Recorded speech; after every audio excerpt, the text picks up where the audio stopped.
na sana mapansin nila ako, pero hindi nila ako tinatawagan. Hanggang gumawa na sila ng OTJ2, ganyan. Sabi ko, dumating na sa pagkakataon, sabi ko sa sarili ko talaga na baka hindi pa ako enough. Baka siguro sa mata ko, kaya ko kahit pa paano makapag-action, makapag-drama, maka-arte ng konti. Pero siguro, kanya-kanya panlasa di ba? Sabi ko, baka siguro sa panlasa ni Direk Eric sa ni Sir Dondon, baka hindi pa ako enough. Tahimik lang ako, tapos sabi ko sa sarili ko, kung hindi talaga nila ako nakukonsider, pero yun yung layo nung naano ko, sila iniisip ko, ako hindi nila ako iniisip.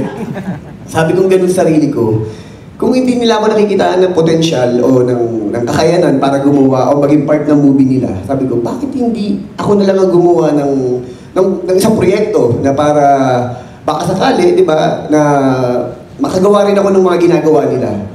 Pero dahil sobrang busy ko sa Batang Quiapo, kumbaga parang dire-diretso lang, trabaho lang trabaho. And then isang araw nga, tinukwento kayo na ni Sir Dondon, sinabi sa akin ni Ate Leia, producer ko, sabi niya, gusto ko daw makausap ni Sir Dondon sa ni Direk Eric, baka daw pwede kayo makapag-lunch o whatever. Kinilabutan na ako noon. Kasi siyempre, honestly, hindi ko sinasabi, ang tagal kong hinintay ito. Ang tagal kong pinangarap na makatrabaho sila. And then after that, sabi ko, sige. Sabi ko, kahit sobrang busy ko talagang ginawan ko ng time. Kaya may creative ako noon. Sabi ko, pwede ba mga 11 a.m. or 10 a.m. or 11 a.m. Punta agad ako doon. Tapos dumating kami, una kami dumating, tapos dumating si Sir Dondon. Wala pa si Direk Eric. Sabi ko gano'n, kukwentuhan kami gano'n. Kinuwento ko sa kanya, inamin ko. Sabi ko, alam mo, Sir Don, aminin ko sa inyo. Ang tagal ko nang hinihintay na sana makonsider niyo ako sa mga projects na mga ginagawa niyo. Kasi syempre sabi ko nga, hindi lang sa Pilipinas hanggang sa buong mundo, talagang alam mo yung na-appreciate ng mga tao yung ginagawa nating mga Pilipino. Kasi napakahusay at napaka-talented talaga ng mga Pilipino. At pinagdaanan ko rin yan before, noong nasa indie films pa ako. Tapos ngayon na, nandito na ako sa mundo ng teleserye, ng action, syempre nangangarap ka na makagawa rin ng isang pelikula na alam mo mapagmamalaki mo. And then nung ikukwento kami ni Sir Dondon, may mga project silang gustong i-pitch sa akin na iba. At nakinig naman ako. Kwentuhan lang kami, nakinig ako ganun. Honestly, ang gaganda ng project na pinipitch nila sa akin. Pero habang nagkukwentuhan kami, sinabi ko sa kanya talaga, kinuwento ko sa kanya yung ano. Sabi ko, alam mo, Sir Don, yung totoo, sabi ko, naghihintay akong tawagan niyo ako eh. Kasi sabi ko ganun, sabi ko, sobra akong fan ng OTJ sa kanang Baybas. Kinuwento ko sa kanya lahat ng ano. Habang nagkukwento ko, nakikitaan niya ng may project kami. May OTJ kaming gagawin eh. And then siguro pa nagkukwento ko, nakikita sa akin ni Sir Dondon na pwede siya. Pwede siya dun sa concept namin. Kwento. Then after that, kung ano na napagkwentuhan namin, sabi ko, alam niyo po, fan din ako ng Mineral Luna, ng mga ginagawa natin ngayon. Sabi ko, nakaka-proud kasi kaya na natin gumawa ng mga ganun eh.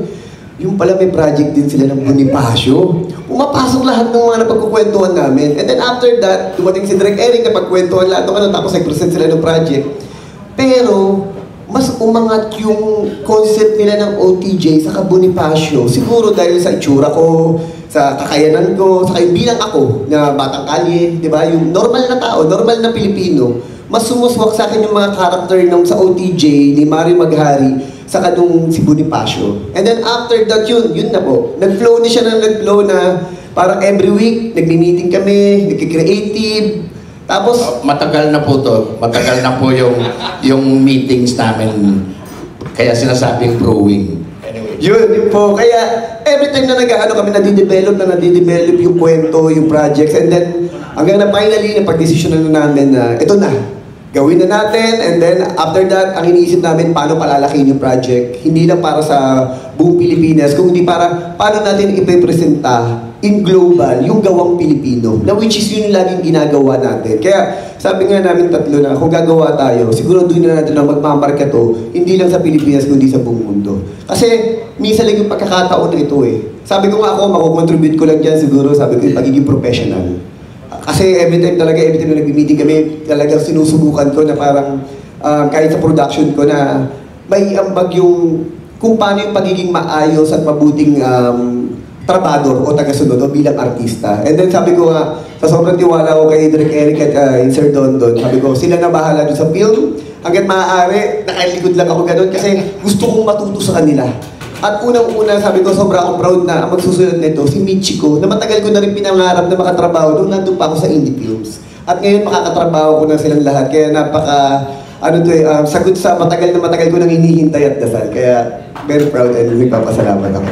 May hints na bago pa kami mag-meeting, may hints na mangyayari talaga to. Kasi hiniram ko yung isang artista ni Coco, yung abogado niya. Si Attorney Ray. The story of why he failed. That's why it's subtitled The Battles of Andres Bonifacio.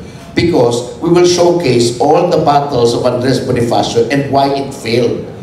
Because we don't want, di ba, ang palagi nilang sinasabi, laging talo si Bonifacio, laging hindi nananalo.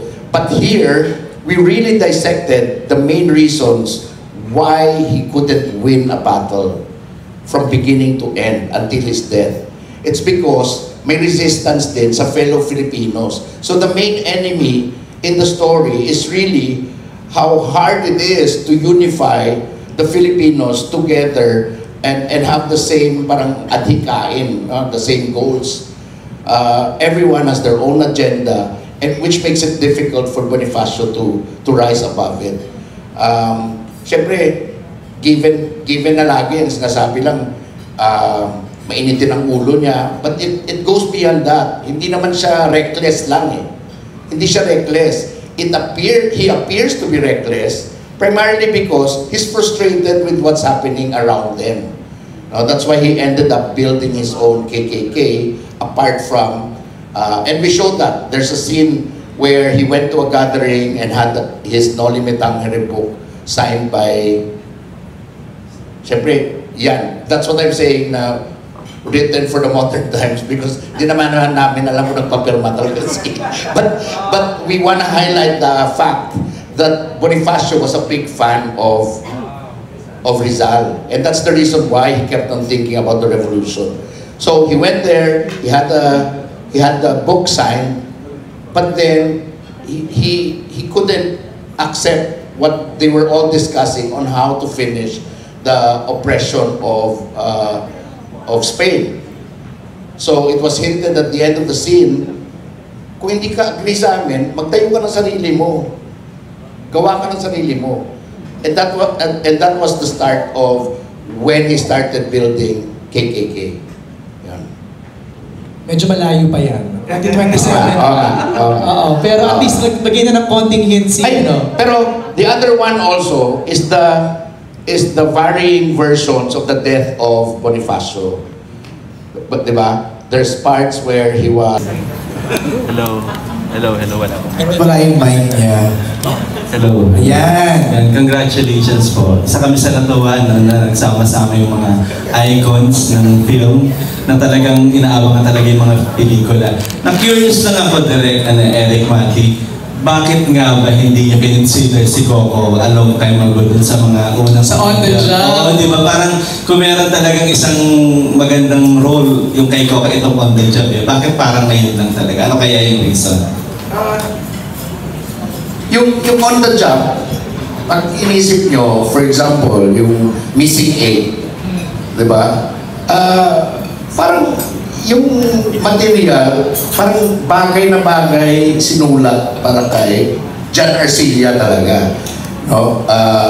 Medyo malapit na mag-retire na journalist, pero utusan ng mayor ng isang town, no? Si Dennis Trillo naman, masyado namang pinapangit namin si Dennis Trillo, ginawa namin sobrang ordinaryong preso. Nung time na yun, even On the Job na original, no? On the Job na original, ano nang ginagawa ni Coco nung time na yun? That was 2011 when we were shooting it. Juan de la Cruz. O yun, di ba? Si Juan de la Cruz, nasa ABS na siya, na nagte-teleserye. 2011, we had Piolo, but it was through Star Cinema, no? The casting, we picked actors. Si Piolo was suggested by